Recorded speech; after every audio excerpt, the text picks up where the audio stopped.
Hi there, this is a quick update video about my book that's coming out hopefully soon on tonsillectomy. Tonsillectomy is removal of the tonsils, and what I've decided to do is write a book about this operation because there's an awful lot of stuff out there about this operation. There's a lot of misinformation about it as well. So I've tried to write a book which gives you as much information as possible about this operation, because lots of people are having it, but they're sort of going into it without knowing all the facts. It's quite hard to get all the facts because it's quite difficult to get all the information, particularly off Google, which has lots of different people saying lots of different things.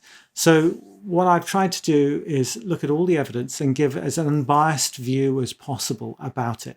And using, I don't know, I've done thousands of these operations. So I want to try and give people an understanding of what this operation entails. For example, a lot of people are worried about taking out tonsils and it affecting their immune system, or how it might affect them in the future with what they believe to be a slightly reduced immune system. So I talk about that. There's a chapter on how it affects your immune system, the effects of it, and how it will affect you in the future. I talk about the main articles that say, oh, it causes cancer, or it causes polio, and all sorts of things. It causes paralysis. I've talked about all those papers and go through them one by one and talk about the evidence about each one. So that I think will be helpful for some people. But I think more importantly, for the average person reading the book, it'll be telling you who should have this operation, and more importantly, who shouldn't. A lot of people worry. They try and work out, is this the right thing for me to do or not? It's important to understand the pros and cons of this operation. To understand the pros and cons, you need to know what the operation is going to be like. Is it painful? Is it worse in adults compared to children? A lot of people say that, but it's not as simple as that. Oh, just when you're older, it hurts more.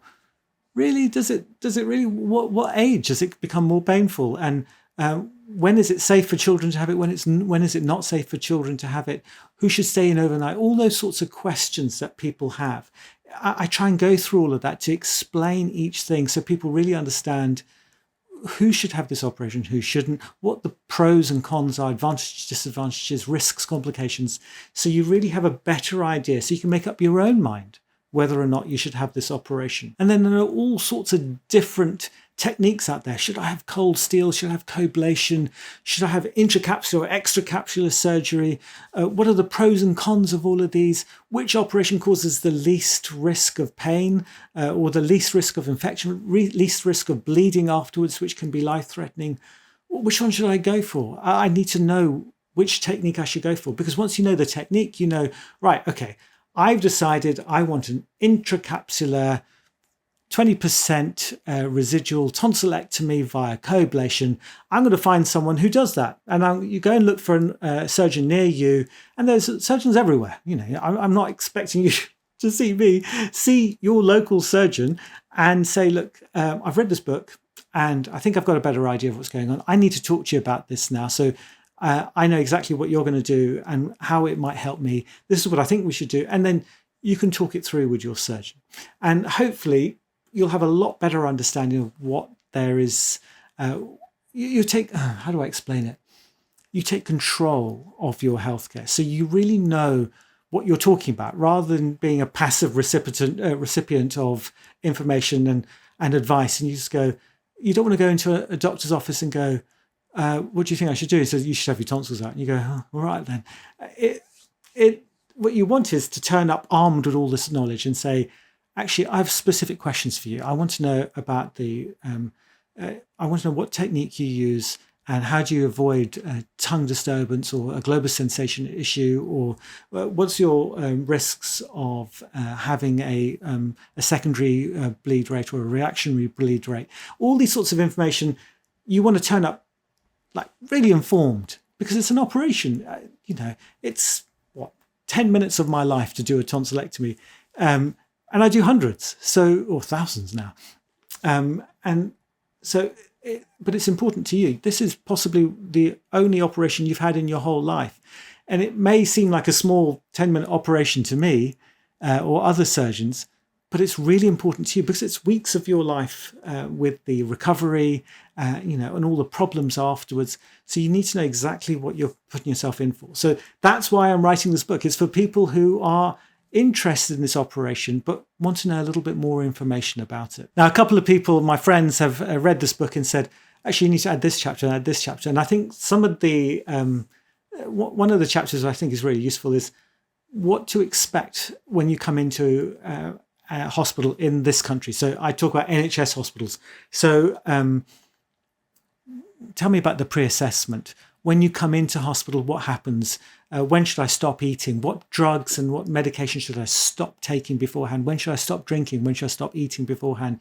When I come into hospital, where will I be? I'll go to this room, then I go to the anaesthetic room. Where will I wake up? When can I go home? When can I travel? When I could start working again? How long will the pain last for? What happens if I get an infection? What sort of food should I eat? What sort, all that sort of stuff I'm trying to cover in this book. So thank you, B, and other people who have looked at my book and given me really good advice from a non-doctor perspective. Because when you write a book, you just think about the doctor side. Because I'm a doctor, and I forget that not everyone thinks about the medical evidence for things, and they think, actually, how is this going to affect me or my child? I want to know what the steps are, what I can do at home. So hopefully, that's helpful. Having I think what they call beta readers or beta testers. So someone who reads through my stuff and says, actually, you need to add this. And I didn't really understand this. Selfishly, I think you should add this chapter. And I go, oh, yeah, you're right. People are going to be interested in that. And there's even a chapter at the end because people want to say, look, I know what I'm like. I'm going to be really worried about it. I'm going to be looking in my throat every night and taking pictures of it. I just want to make sure that what I'm seeing is okay. So I think I've got a couple of patients in there who've taken pictures every day after their operation. And I've put those into the book so you can follow along with your throat compared to the pictures in my book. So you have an idea of what it looks like, what your throat looks like compared to the photos in the book. So what I've tried to do is not show you the perfect results because that's not really useful. I've tried to show you people who have had problems. I had an infection, had bleeding, all those sorts of things. So you have a better idea of what it should look like.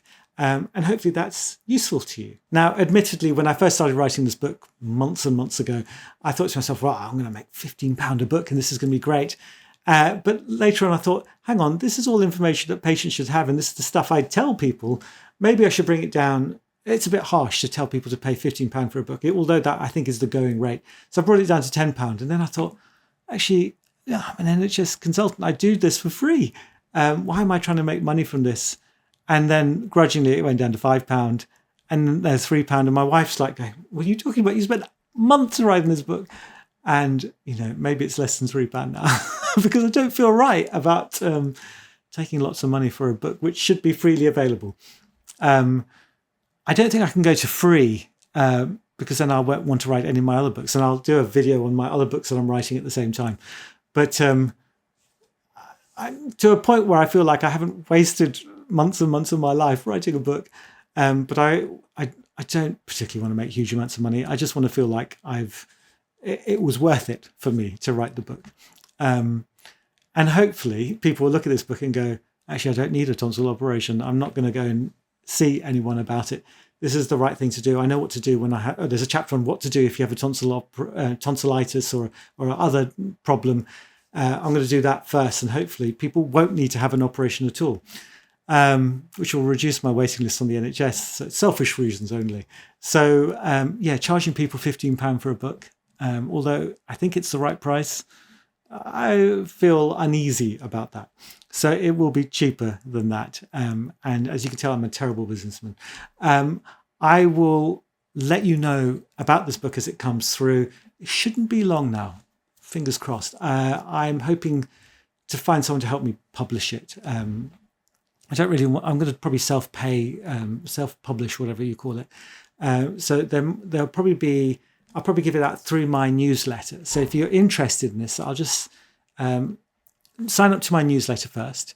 And then as soon as information about this about this book comes out, I'll send it to you and then you can purchase it off my newsletter. And if I get my head around it, I'll try and put it on Amazon and places like that if anyone really wants the book in print, as it were. I think some people would be interested in print, but I can't stand print. I hate the whole paper cutting down trees thing. But some people may want paper as well. So I'll get round to it eventually. I might even do an audiobook. As you can tell, I like talking endlessly. I should stop now. I'm saying that. If you're interested in the book, sign up below. I'll send you information about the book as it comes available. And hopefully you will like it or find it useful. And hopefully, even if you don't like it, it'll only be £1 or so, and it won't be a complete drain on your finances. Thank you very much. I'll see you in the next video when I talk about other books.